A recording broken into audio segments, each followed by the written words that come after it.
Hello, so today we're going to go over another BARD reroll game. This one's kind of awkward. I just wanted to show how sometimes you can convert really well off of certain items and certain item combinations.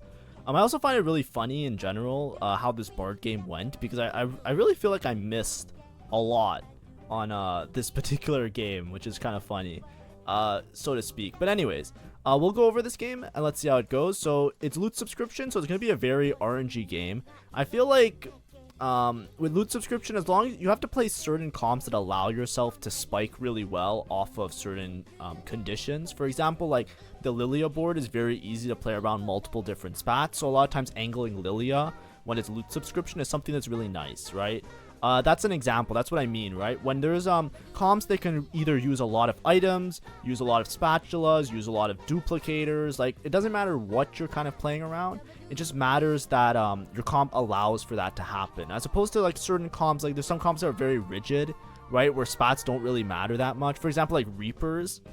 Having a Reaper +1 sometimes is really good, but a lot of times there's not many spatulas that you can hit with Reaper that like giga spike your board or make it like very, very strong compared to something like a Story Weaver spat that makes you like plus Story Weaver, blah blah blah, right? I'm talking about spats in general here, because that's like considered to be like a really high roll thing typically. But the same thing with like items, right? Like when you're playing around like certain comps that don't use a lot of items, or you have like 1 or 2 giga carries, or if you're playing around comps where you're like reroll that you don't really need certain things besides like the stuff you already have, right? Like for example, you're playing around like, I don't know, like Arcanist reroll and you just get like a random Ornn item. It's like, unless you get like a frontline item, you're probably not going to be able to use it, right? Stuff like that. When I'm playing loot subscription, so I always try to angle towards Mythic. The more random the game is, the more I'm inclined I am to play Mythic, is how I feel. Because like there's different items or different carries. It's really the only comp where you can have like an AD carry as well, because Mythic you can play towards Irelia as well sometimes. So I want to play towards that. Here I just take Salvage Bin. So the reason I take Salvage Bin here is this, what I was talking about, of trying to play towards like the ability to like high roll or play around loot subscription, right? If there's spatulas from loot subscription, I hit one that I don't like. With Salvage Bin, I can re-roll it into one that I could use, right? Because Salvage Bin, what it does is when you sell a unit, it cleaves their items, so it makes the items break into other items, right? It breaks them back into their components. It also works with spatulas, right? So that's like my main thought process, right? I'm trying to set my game up so that long term I have a good opportunity to like convert to a win, right? Or convert to a top 4, right? That's like mitigation, right? I can high roll my units, I can low roll my units, I can high roll my augments, I can low roll my augments, but you want to put yourself in like the cesspool of maybe I can make things work out here, right? So I'm looking around. I have this lesser duplicator. So you know, if I could also angle towards a reroll line, right? I'm trying to see who's playing what rerolls. This guy's a porcelain +1, so you know, all of a sudden out of nowhere you can definitely play towards luck, so I feel a little bit awkward around playing around that. My components right now, you should always think in components when you're taking Salvage Bin. It could get a little bit frustrating or difficult, but I basically have cloak, bow, tier, rod, glove, so I'm very flexible in that I can play towards like both lines pretty easily, like AP or AD, so I feel pretty good about that. Nautilus appears. I just fit in Story Weaver for now. I also should probably be slamming items on this because I'm going to sell or take the items off of this Sivir anyways. Like, I'm not really playing towards Sivir rerolls, so I should be making like Hodge and or another item. I think I was live during this, and this was one of the first games I played on that day that I was live a couple days ago or so. So obviously there's going to be some mistakes. I think in general the quality, like I think I mentioned this in 1 or 2 of my earlier videos this week, but the quality of the videos sometimes when I'm playing live are a little bit more awkward just by nature of me you know, focusing on like talking to chat, looking around, checking phone, you know, doing all of these things instead of just like sitting and dialed in and doing nothing but playing the game, right? The more distractions you have, it's just like mental load, right? And TFT is a game where like you make a single mistake one round and you miss like a mental check of like, oh yeah, I have to do this, right? And then all of a sudden like 3 rounds later you're like, wait a second, why is this there? I thought I already did that thing, right? And that's usually what happens, right? You see it happen a lot, I'm sure. Here, like example, I didn't make econ in time, which was pretty bad. I do see an early bard, right? Bard reroll is something that I'm more liking, kind of. The reason I'm liking Bard reroll a lot, I know I picked this Kale. I was originally thinking like maybe I play Story Weaver, or like this makes me the strongest earliest, right? That's what I was thinking with green Kale. Typically with Bard Kale you want red Kale. But what I was thinking to myself is, like, you know, I technically have like one GUINSOO already, which is pretty good, and I have salvage bin, so I should be able to like make a GUINSOO eventually, right? Like the items with salvage bin are usually a lot easier to work out, as long as you get like a couple components that are good. So what I'm thinking to myself is, all right, let me maybe play this Bard line. I'm really liking this Bard line, by the way. I feel like it has decent matchups into a lot of the meta comps, right? There's not that many, because Bard is so tanky with Mythic. A lot of times when you have these front to back line comps, there's like scam comps like Lilia and Yone, like certain comps where they just like hit your back line, you just die and you just win, right? The Bard comp is good for a variety of reasons. Number one is loot subscription, right? Loot subscription, you can get Ornn items, right? And you can get spats, right? It works with the Mythic line, so I can make spats really easily. You can put a Heavenly spat, right? There's more than one spat that work really nicely with the Bard line.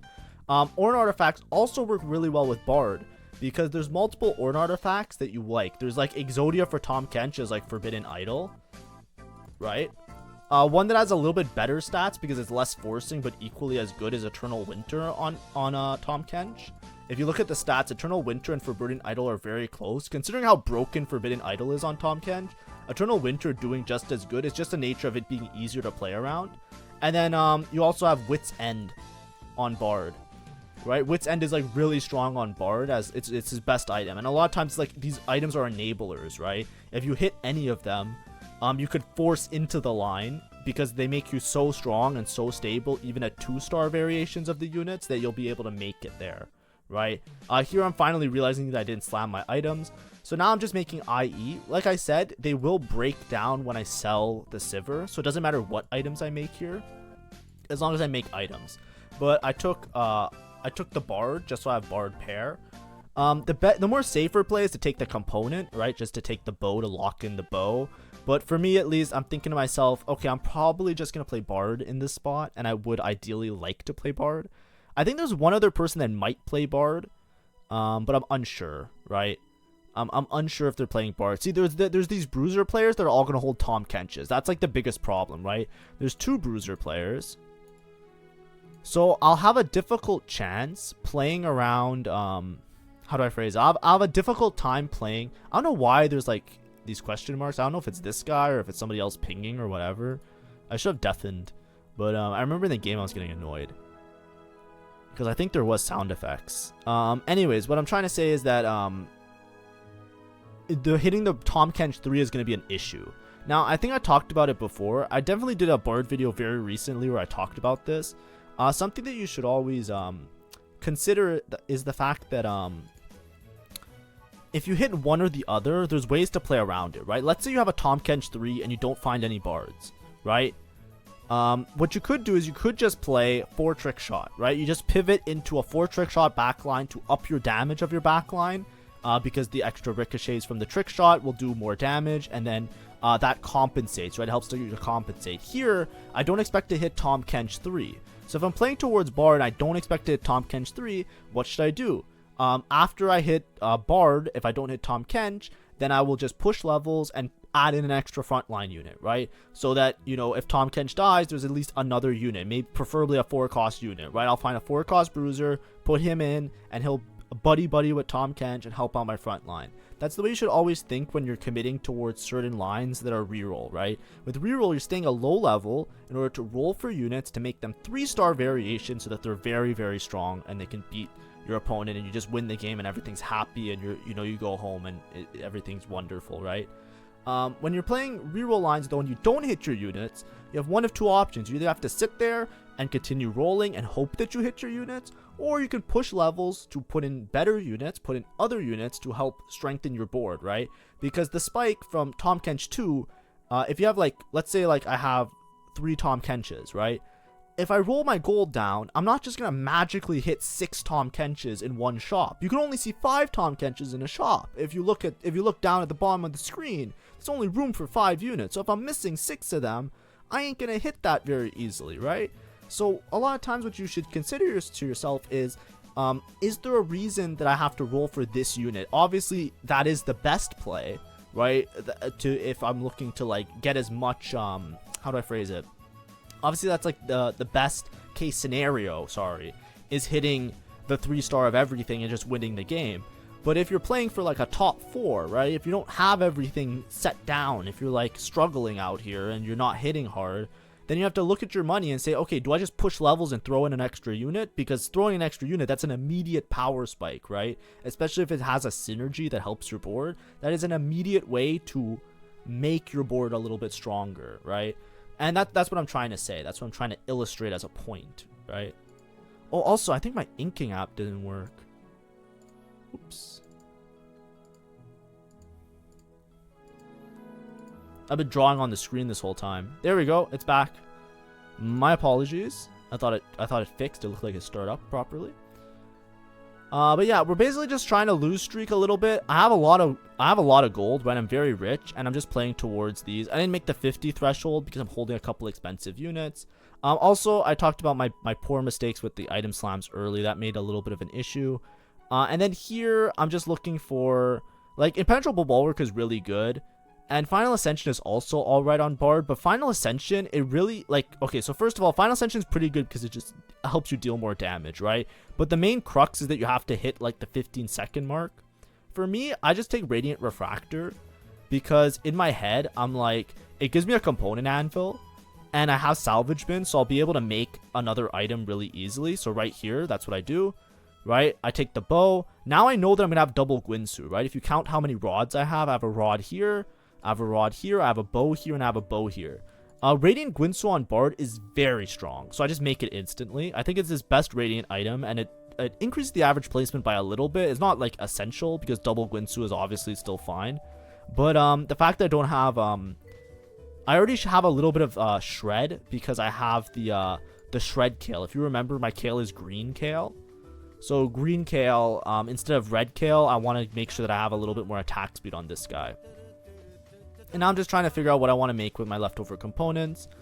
Obviously, this is going to be a horrible matchup. Ghostly, Haunted House into Bard, where I am just like trying to attack as much as possible. It is very fucking bad. So I expect to lose this one. I am getting really dangerously low on HP, but the way you should always look at HP is that it's a resource, right? I'm using my HP. I'm saving up gold, right? I'm 50 gold, level 5. I'm trying to make it to... level 7, which is with as much gold as possible because I want to commit to this Bard line. Obviously, I don't have a Tahm Kench yet. I understand that. This isn't the greatest Bard spot, but my items are very good. And it's loot subscription, and I feel like I'm in a spot where I can play towards loot subscription very easily, right? There's a couple bad matchups, like I said. Playing Bard into like a Haunted House Ghostly setup is very scary. So, you know, if you can avoid it, I would. Here I'm trying to decide who... I don't know if I'm going to keep either of these units, so I don't want to commit a Thieves' Gloves to them. I just put on the Nico for now, because I think Nico might stay on my board, or is a little bit easier to sell than Cho'Gath, because if I hit Mythic +1, I need to play like a frontline Mythic, you know. It's going to be harder to find that Cho'Gath at the later levels. That's why I don't commit it there. And I'm just playing super greedy here, right? It's loot subscription, so... Like I said, like if I just roll early and I just hit like a Tahm Kench or a Bard, do I even win these fights? Maybe not. Maybe I do. Maybe I don't. I want to play it. I'm playing as greedy as possible because I'm trying to allow myself to like high roll as much as I can. Right? I didn't have the strongest open. I don't have the strongest start, but I don't want to like commit a bunch of gold early, lose a bunch of econ thresholds, and hurt my chances of hitting this Bard 3. Basically, my thought process is Bard 3 or bust. Right? Bard 3-star. Or 8th, right? I'm pretty confident with double GUINSOO, Radiant GUINSOO. It doesn't even matter what my front line is. I don't need a Tahm Kench 3. I'm pretty sure I'm not saying play for first. I'm saying I'm pretty sure I can get at minimum a 4th, so long as I hit the units, right? Because this Bard will do so much backline damage that it doesn't matter if my like I'll kill their carries before my front line will die. Is what I believe, right? Like, especially when you look at, like, a bruiser setup. It's a bruiser setup with, like, a Silas and stuff. Like, I feel like I'm just going to chew up whatever backline units there are, right? There's a couple there's 2 bruiser players, which are playing, like, a very front-to-back sort of situation. So I feel like I can easily like snipe out some of them, right? Like this guy should have a good matchup. Lux player should have a good matchup. That guy should have a good matchup. It's pretty much just the ghostly guy that I'll really struggle against. But I basically have like really good bard items, right? I have triple. This is like bis bard if you're not talking about like wit's end. Usually wit's end will replace the thing. Oh, here's the board. I'm gonna put in the board so that I don't even have to. I'll pause it for a second so that I don't have to tab out. I was just gonna tab out to show you guys the board. But basically this is the board, right? So what you get is you get Altruist in with the Soraka. You're rolling for 1, 2, 3, 4 different 3 costs, so it's very efficient. You can even go for 3-star all of them if possible, because then your board just does a lot more damage and a lot tankier, right? You get your 2 trick shot in, and you also get in 3 story weaver, and typically you're picking red kale. Because the red kale, Bard scales off his attack speed, so you really want to give as much attack speed as possible to Bard. That's why this whole double GUINSOO build is a thing, right? Triple GUINSOO is like diminishing returns at one point, so you give him double GUINSOO and the healing item, so he heals as much of the board as possible to like sustain himself until he scales up. And then all the other stuff are super helpful. Heavenly gives AP and HP, which are both really useful. HP for frontline, AP for backline. This gives AP, all your mythic units, and pretty much everybody on this board has like AP scaling, so the AP is really good from Arcanez.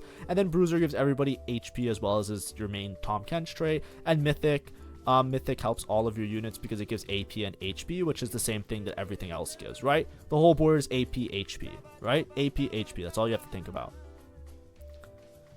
Bard himself, because now I have green kale, my cap is going to be a little bit lower, but I am very strong. As you can see, I'm playing 5 Mythic right now. I found this Lilia early. I just switched my board a little bit just to put in 5 Mythic, right? I think I play 5 Mythic for too long in this game in particular, which I'll talk about after. I think that's like one of the reasons that my game becomes a little bit difficult. But basically 5 Mythic is another spike, and it's good enough, right? It's good enough for now, which is why I'm playing it. I don't even have Trick Shot in. I know I don't have Trick Shot in, but I'm level 6, right? On level 7, I can fit in a Trick Shot. I'm trying to debate if I put in 5 Mythic or Trick Shot. The Mythic just helps my front line by so much that even though I lose so much damage on the Bard, I feel like it's still like alright. But yeah, because I'm basically because I'm not win streaking or lose streaking, right? There's some people in the lobby that are very strong that I can't beat, and then there's some people that are very strong that I definitely beat, right? Like this guy, I didn't position around the Lux really well, but I'm pretty sure I can beat him, even if she stuns the Bard. It works out that the Lux positioning isn't hitting my Bard, but I'm pretty sure if my Bard scales up, I beat this guy. Oh, never mind. I'm definitely losing this. Oh, wait, maybe not. Does my Bard heal up enough? Oh, nice. It's very close. I'm down for a 1-unit loss here. Yeah, 1-unit loss is pretty good. If I had proper Bard positioning, I'd probably beat this guy. Like, if I put Bard in the middle here, and I wasn't getting Morgana and Lux damaged, I definitely would have been in a good spot. But as you can see, we do have quite a few Bards. Remember that we have this extra duplicator. That's why I'm committing to it, right? Often when you're going for reroll, if you play the game a lot, you'll notice that, like, the last one is always the hardest to hit. So a duplicator, as long as you're not, like, you can use it to tempo really well and, like, stabilize and use that extra gold. But usually the last one is the hardest to find. And I've already naturaled, like, 4 Bards in this quest to play Bard reroll here. So I feel pretty good about my spot. Obviously I'm very low HP, but I'm still 56 HP. It's not like I'm 30 HP. I won a couple fights, and I'm quite rich, right? So with this turn, it's going to be a send it type of turn. We're just going to level, and we're probably going to roll till around 30, I would say, to be safe. I put in Kaisa because she's a little bit better of a unit. I'm wasting way too much time here. I think I'm just a little bit dizzy. Yeah, this is an okay board. Yeah, there we go. That's what I needed to do. And then just put my Tahm Kench items on. I don't have anti-heal or shred right now, but I think it's more important just to put Tahm Kench items on. I should have rolled till around 30 this turn. Usually, like, your whole point of when you're playing a 3-cost reroll is that you want to be strong on stage 4, so you don't lose HP, and then you convert to, like, 3 stars towards the end of stage 4, stage 5, right? You slow roll. I have really good Lilia items here, so I'm going to put some items on Lilia, just because I can't really make Tahm Kench items out of those. It worked out that I still beat this guy, but basically I'm just playing this variation. 5 Mythic, 2 Trick Shot, 2 Bruiser. It's not the highest cap version of this board, obviously. I'm not trying to say it is, but I'm trying to show you options for when you don't hit. I can also just play towards Lilia here, but because I have the duplicator and such good Bard items, I'm probably just going to reroll on 7 is basically my thought process. Stand United is really good for Bard reroll, actually. Ooh, I should take Stand United. I should take Stand United. Oh, no. Oh, that's so risky. I think Stand United is so much better. Let's check it, actually. Let's check it right now. I'm going to pause the video because I don't want to mess this transition round. I'm actually very curious. I'm pretty sure Stand United is like the best in slot there, and I messed up really badly by not taking it. Oh, Bard. 3-star. Augments. Stand United. Oh, it's not that good. Oh, it's actually worse.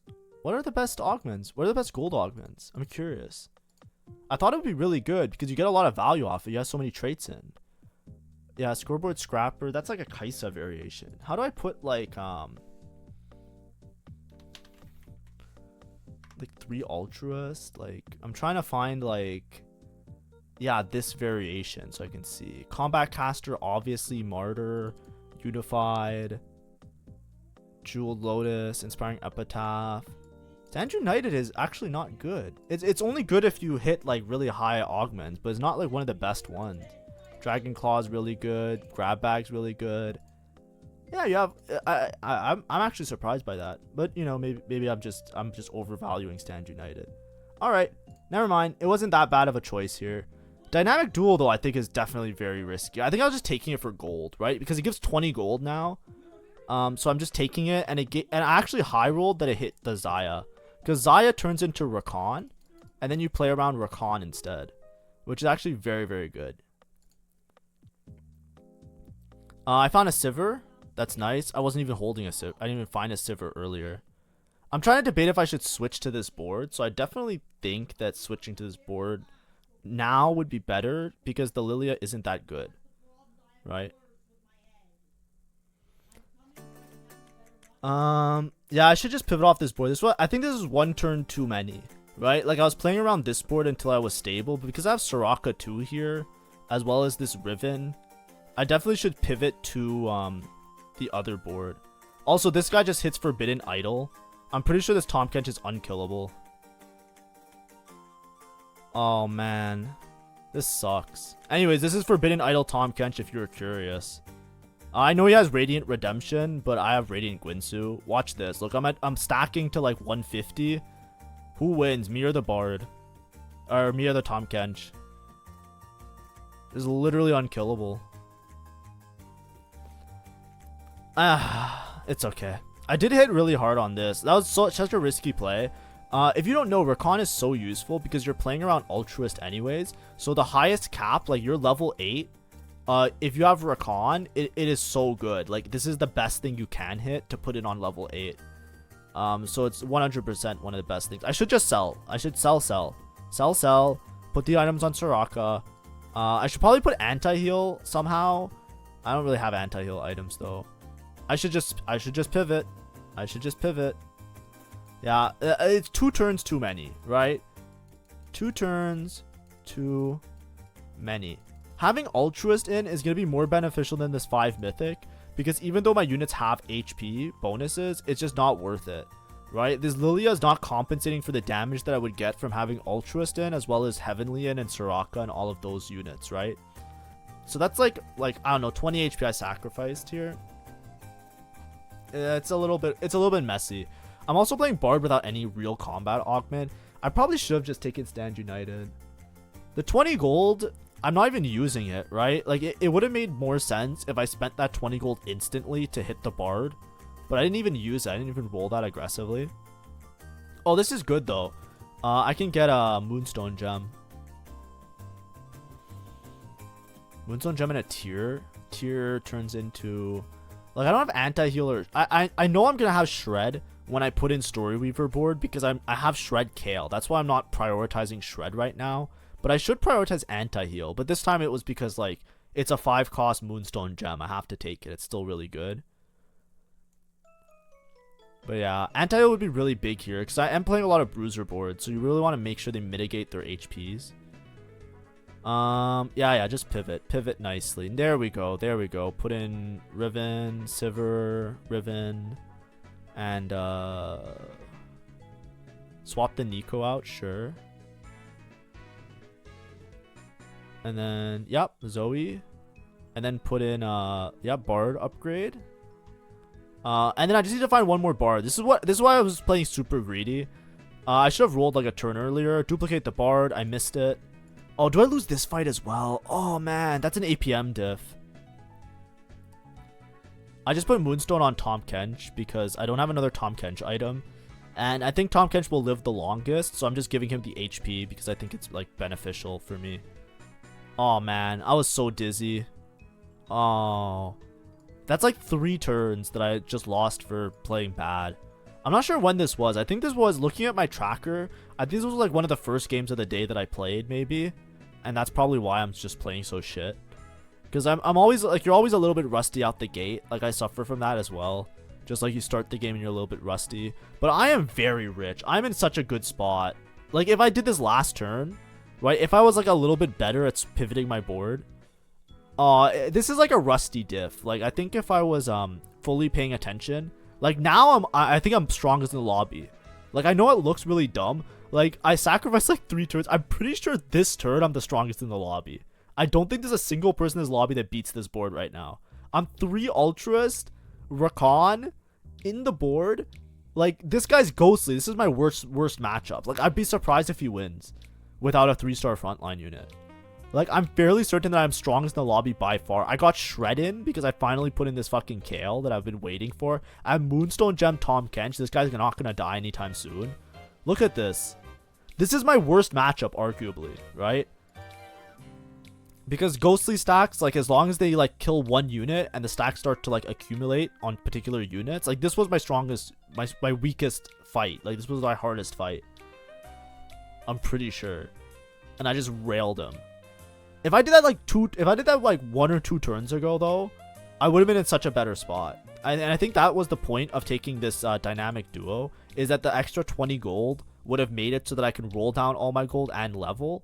But if I just did that 2 turns earlier, or at least 3 turns, I could have been 3 turns earlier, but I understand that I'm not good. So like at least 2 turns earlier, I would have been like 40 HP.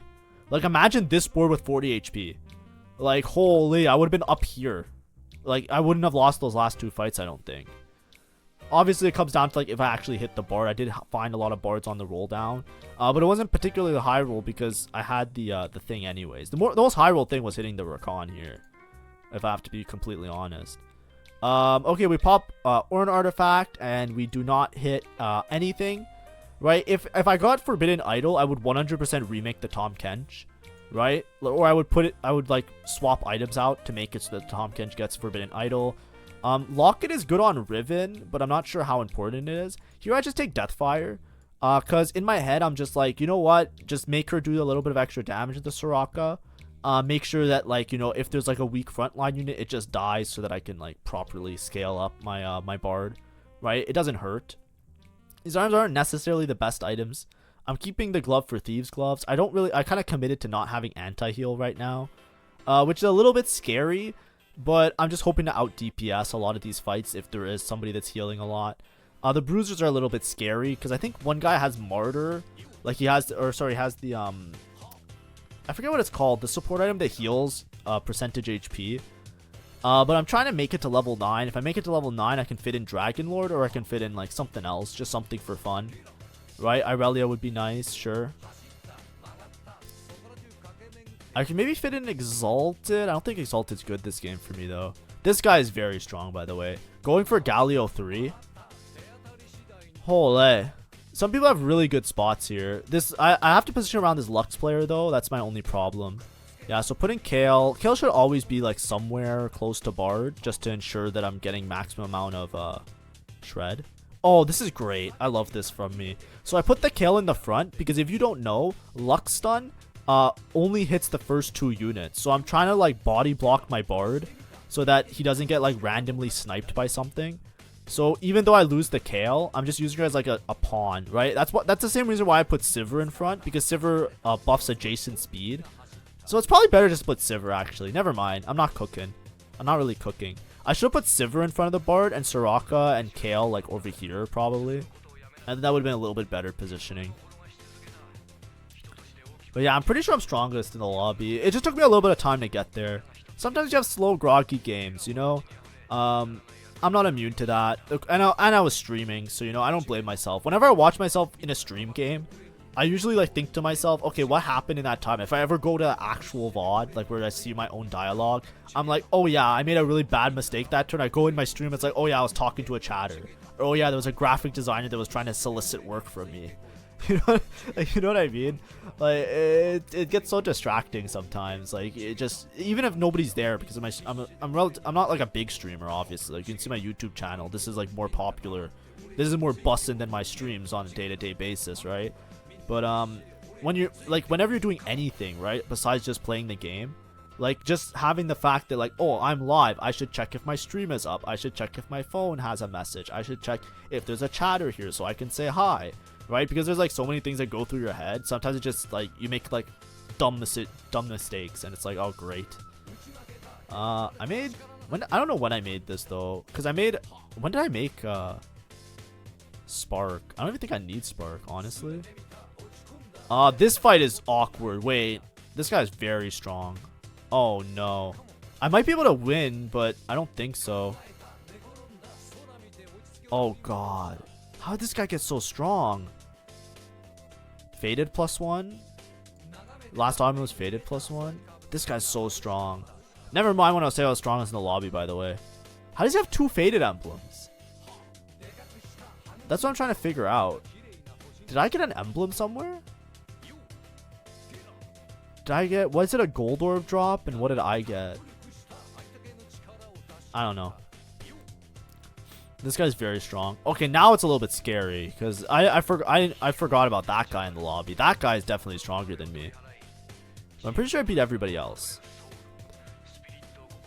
Umbral spat? Yeah. So I took the spat because I have salvage bin. I'm gonna make a mythic +1. Right? Because then when I level, I play 5 mythic. And it's a huge spike. 5 mythic is probably the biggest spike I can hit next level up, right? I just play what's his name, a Nautilus, and I'm 5 mythic. I can remake the Soraka and use one of these tiers to make a mythic +1. There we go. We found a Lilia. Oh wait, I actually was like with a Hui, so I have the Hui already. Perfect. Oh, and then I could go for Tahm Kench 3 as well, because all the Bruiser players are gonna die to that Syndra player, guaranteed. Do I Mythic Riven? I guess so. There's nobody else to Mythic right now. Deathfire him. Yeah, just put all the items on Hui now, because I'm going to be 5 Mythic Hui. Oh, baby. Oh, that was so good. That's why you take this. That's why you take Salvage Bin. I love it when a Salvage Bin play works out. Look, this is the Ghostly guy. The Ghostly guy is not beating me. It doesn't even matter. Oh, this is actually going to be kind of close. Never mind. This is what I was saying by this is my worst matchup. Look, I think I'm 1 auto away from losing. If this Senna lived like 1 extra life, like this guy dies, this guy dies, this guy dies. Holy shit. Oh, that's a good win. I'm very strong now. Oh, I love it when Salvage Bin works out. Nice. Good decisions. Oh, another Ornn artifact. I wonder, will I hit something that's useful? No. I mean, it might even be Anima Visage on Bard anyways. This Locket is fine. Like, it's a good Riven item, I think. I remember it being good on Riven, but that's for, like, Riven reroll. It's not in this setup. But I think it's, like, anything's as good as long as you have, like, something for frontline, I think. I already have 3 items on Hui. I don't really need more damage because I'm more of, like, a scaling comp. I think this positioning is bad, though. I think I should put Kayle over here. I should put Hui and Bard next to each other and Sivir in front. I also should be scouting because I should spread out my backline if I'm playing against a Morgana player, which is a little bit scary if there's a Morgana player. Right? Like here, this is fine. This is 7 Storyweaver. I don't think 7 Storyweaver can beat me. I'm gonna be real. I think I have way too much damage. Because this Hui does so much now with 5 Mythic. As long as I can hit Hui 2, I'll be like giga strong. He is Eternal Winter, so my Bard isn't scaling as hard, but I definitely beat this. Actually, it's actually really close. It's a lot closer than I thought it would be. I think it's because of the Eternal Winter. I misjudged how strong the Eternal Winter is going to be against me. Yeah.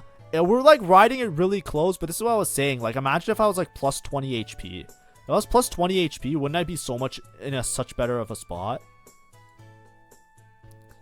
Those couple rounds that I fumbled, those were the real killers, right? Those were the real killers for me. I should maybe roll for this Bard this turn, because next turn I'm going to get Bard. Yeah, so like I should roll for Bard as early as possible, because this Bard's going to duplicate in one turn, right?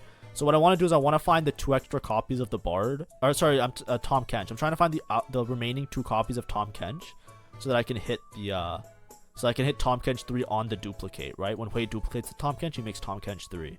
Right? Because if he duplicates now, then it's going to be a lot harder to find those Tom Kenches, because it's going to remove one from the pool. Right? It's going to remove one from rolling. Oh, I got a duplicate. I only need 1 Tom Kench. I have to roll this turn. I have to roll this turn. Oh my god. Quick, quick, quick. Take anything. Oh my god. Roll, roll, roll, roll, roll. Roll. Oh gosh. Roll.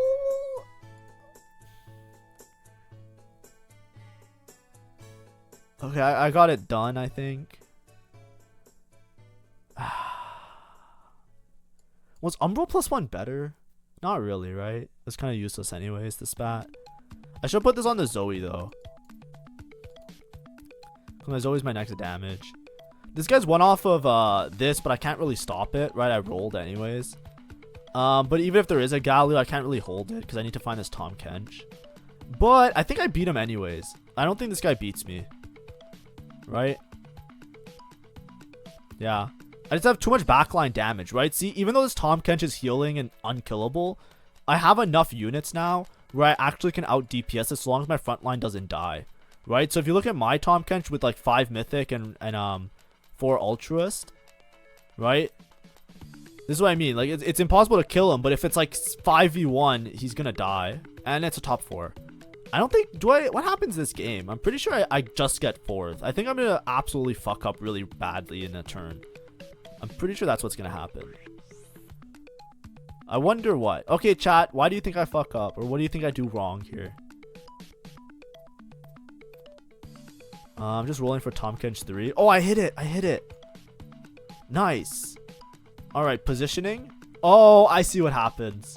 Oh, do you see it, chat? Wait, let's pause it. Let's pause it. What do you think happens? What do you think happens? How do I lose? I'm 100% losing next fight. You want to know how? Guess.